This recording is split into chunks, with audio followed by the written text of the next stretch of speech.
Город-герой Ленинград. Город, который не покорился и победил. Город, которому не стыдно. Великую Отечественную более 800 тысяч ленинградцев. So what you're seeing right there is a video of a group of Russian nationalists. That video popped up in the last week, and notably you can see on their little uniform a big Z. And this Z has been popping up in a number of different places. Got a lot of international attention when a Russian gymnast had put a Z on his outfit as he stood on the award podium next to a Ukrainian. If we could bring up this shot, you'll see Ivan Kuliak right there. You can probably make out the little white Z, now facing a lengthy ban for wearing that symbol. But by the way, you've seen it. If we jump ahead to this next shot, you're gonna see a group of Serbian ultra-nationalists in Belgrade who support the invasion, holding up signs that apparently had been mass produced with the Z.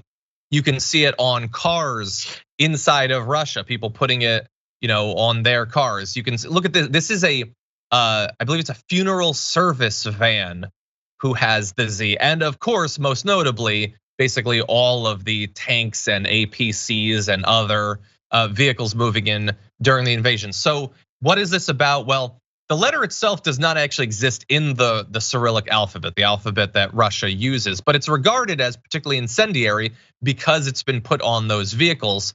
The theory, sometimes these things take on a life of their own. Simply people seeing it, they don't necessarily understand why it is that they're using a term, they just use it. I would point you towards "Let's Go Brandon."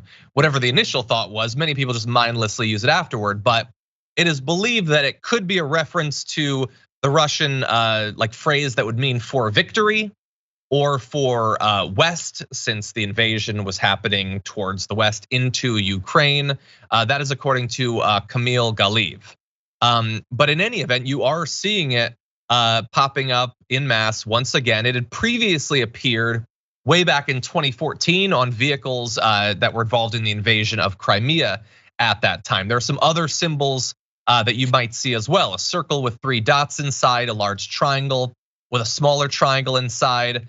Now, officially, the Russian military says, we don't know anything about this, we don't have anything to do with this, but I do want people to know that if they see this, whether in the context of the Russian military or in people who are sympathists, like sympathizers for this, they support it, you could see this start to crop up domestically in the US as well as a sign of support for what's going on. So that is, as of right now, our best understanding of what the Z is about. It just shows solidarity with the brutal invasion of Ukraine. David, what do you think?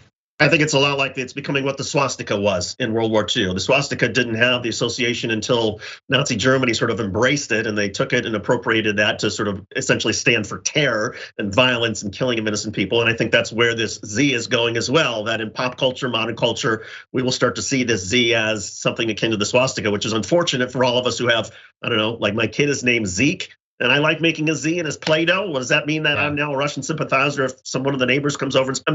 That's how absurd sometimes this gets. And it's the same thing like with the way we've used the word Karen to describe certain things. And I just would hope that people, to your point, keep it in context. That if you see somebody talking about the war in Russia and in Ukraine, and you're talking about the context of Russian policy and you see the Z, that's one thing. It's very different if you see it out of context. You're 100% right, yeah. And look, we've seen there are symbols I'm sure that we could come up with that we consider to be positive. None are immediately leaping to mind necessarily. Maybe a sun, that would be positive.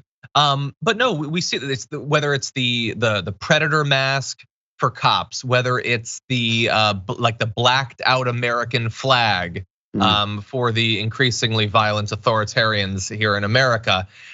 These things are used for group solidarity. You've seen hand signals and things like that.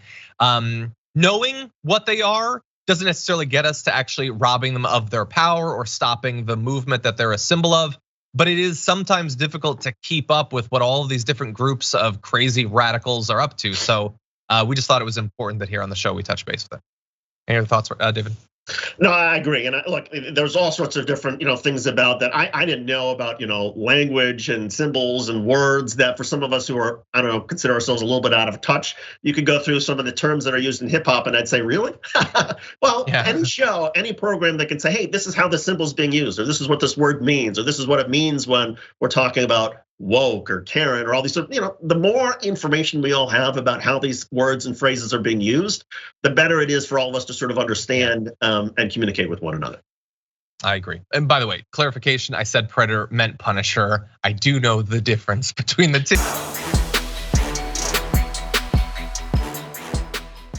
For more political news breakdowns, interviews, stories of activism, and me trying my hardest to care about the occasional big celebrity news story, subscribe to our YouTube channel at youtube.com/thedamagereport. And you can ring the bell wherever it is so you don't miss anything.